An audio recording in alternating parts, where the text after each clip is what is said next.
आज हम 11th commerce विषय में लेखा शास्त्र के अंतर्गत लेखांकन का लाभ, महत्व या उपयोगिता के बारे में अध्ययन करने वाले हैं।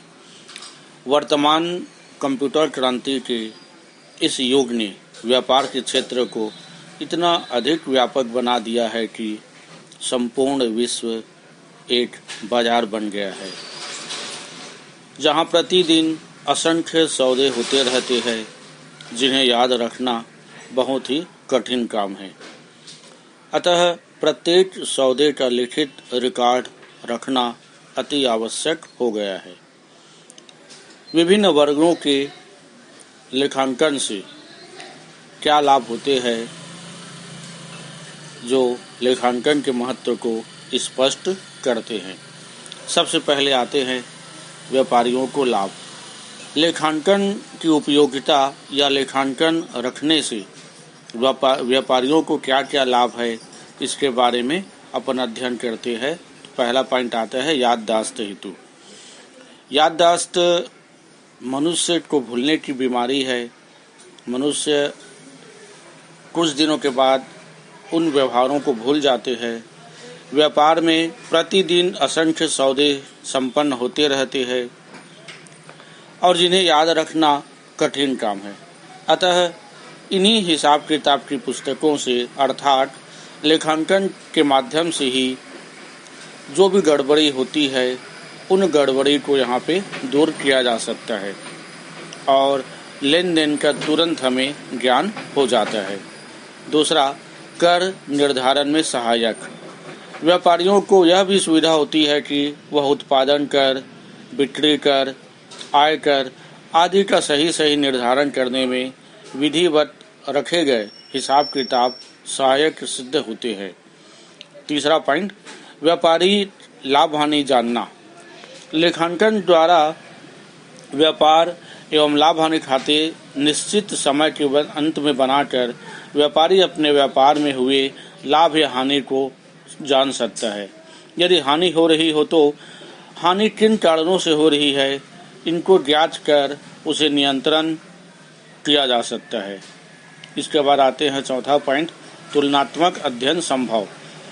उचित रीति रिवाज से हिसाब रखने पर विभिन्न अवधियों से तात्पर्य होता है कि अलग अलग वर्षों में अपन तुलना कर सकते हैं कि हमारा व्यापार किस दिशा की ओर बढ़ रहा है।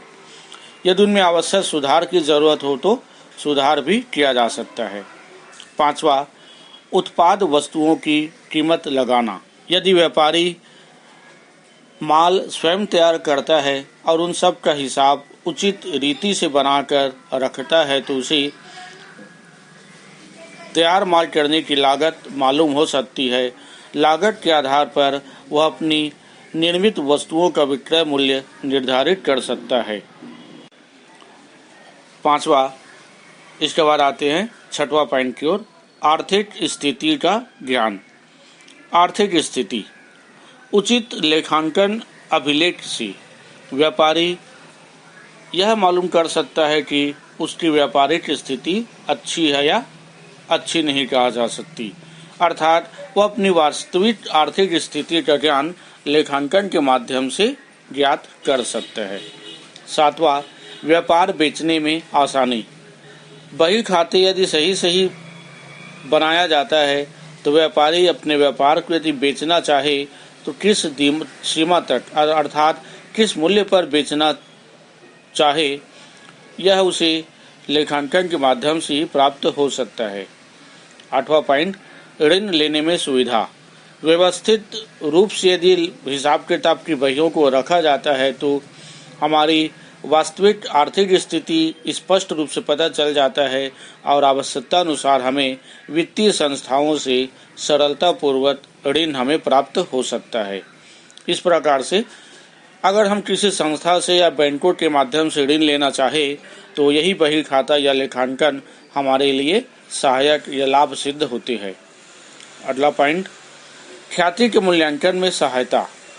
विभिन्न कार्यों के हिसाब किताब के आधार पर किसी व्यवसाय की ख्याति का मूल्यांकन आसानी से किया जा सकता है। ख्याति व्यापार की प्रसिद्धि को कहा जाता है।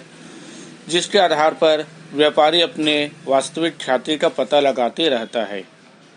10वां पॉइंट, महत्वपूर्ण सूचना प्राप्त करना। लेखांकन की सहायता से ही व्यापारी अपने लाभ हानि, आय व्यय, लेनदार, देनदार आदि का पता आसानी से लगा सकते हैं और जो उद्देश्य की प्राप्ति होती है वह उद्देश्य को भी पूर्ति कर सकता है। अगला पॉइंट, कर्मचारियों पर नियंत्रण।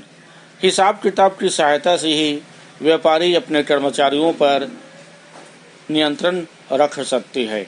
व्यापारियों द्वारा समय समय पर जो त्रुटियां, छल कपट या जालसाजी जो करते रहता है, इसके बारे में व्यापारियों पर नियंत्रण व्यापारिक खाता या लेखांकन के माध्यम से आसानी से किया जा सकता है। साथ ही साथ उन व्यापारियों की कार्य क्षमता का भी परीक्षण किया जा सकता है। न्यायालय में प्रमाण। उचित रीति से रखे गए लेखांकन आवश्यकता पड़ने पर अगर विवाद की स्थिति आती है तो उसे सबूत के तौर पर अर्थात प्रमाण के तौर पर न्यायालय में प्रस्तुत किया जा सकता है। अगला पॉइंट, विवादों का निपटारा। हिसाब किताब के माध्यम से ही व्यापारी और ग्राहकों के बीच जो मतभेद उत्पन्न हो जाता है, तो इसी लेखांकन के माध्यम से ही उन विवादों का समाधान किया जा सकता है। अगला पॉइंट है उचित निर्णय। विधिवत एवं उचित ढंग से रखे गए हिसाब किताब से व्यापारी को शीघ्र एवं उचित निर्णय लेने में सहायता मिलती है। इस प्रकार से लेखांकन के रखने से व्यापारियों को क्या लाभ होता है, उसकी क्या महत्व है, क्या उपयोगिता है, इसके बारे में अध्ययन कर लेने के बाद दूसरा पॉइंट, कर्मचारियों को क्या लाभ होता है। पहला, पारिश्रमिक निर्धारण में सहायक। लेखांकन के माध्यम से ही यह पता लगाया जा सकता है कि कर्मचारी की योग्यता कहाँ तक सही है। उसी कर्मचारियों की योग्यता के हिसाब से संस्था कर्मचारियों के पारिश्रमिक का निर्धारण करते हैं।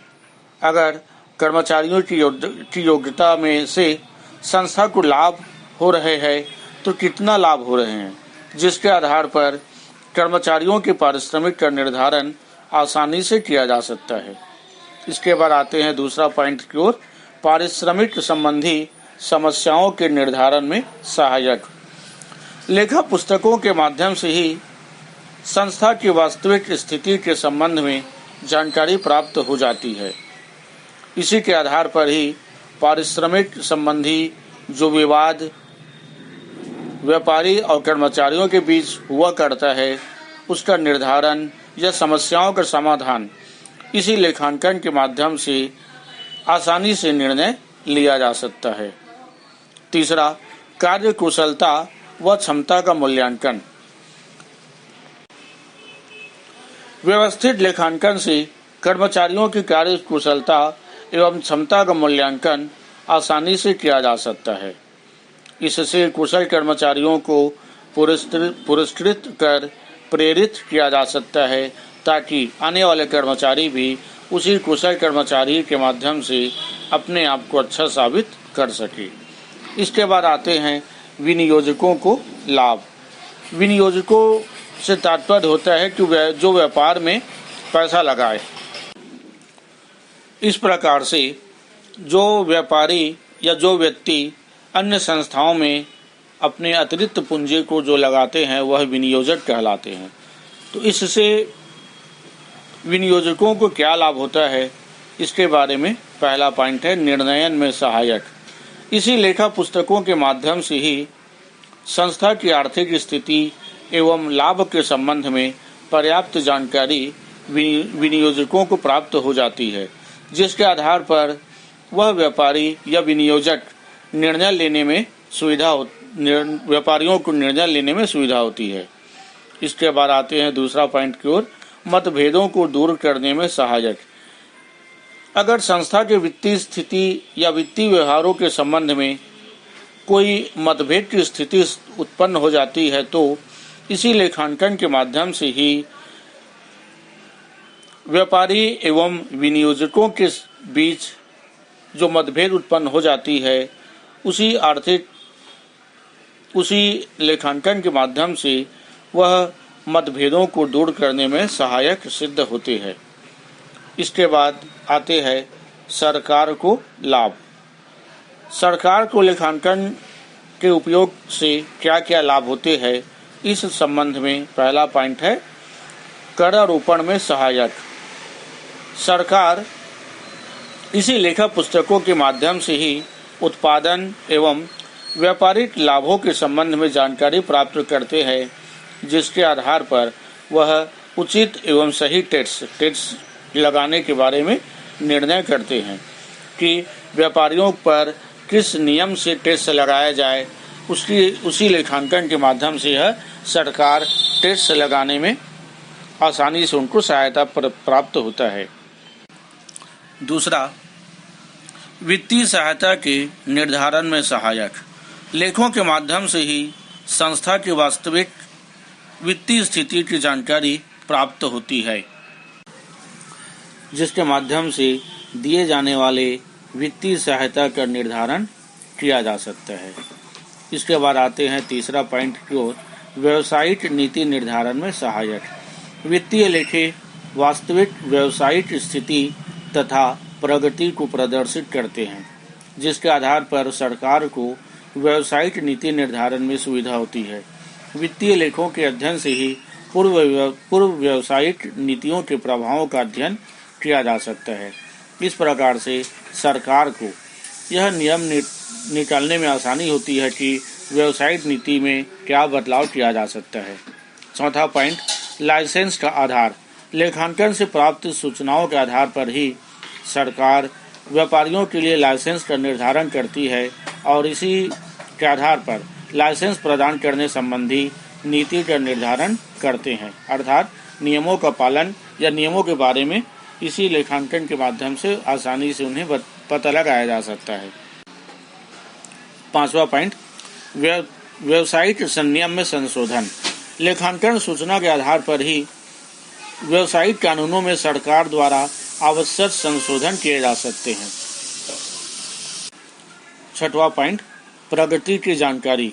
देश के समस्त उद्योगों एवं व्यवसायों से संबंधित सूचनाएं एकत्र कर देश के व्यावसायिक एवं औद्योगिक प्रगति की जानकारी प्राप्त की जा सकती है। लेखांकन के माध्यम से ही सरकार यह पता लगता है कि हमारे देश की प्रगति का स्तर क्या है। इसके बाद आते हैं छठवां पॉइंट, मेन पॉइंट पांचवा की ओर, उपभोक्ताओं को क्या क्या लाभ होते हैं।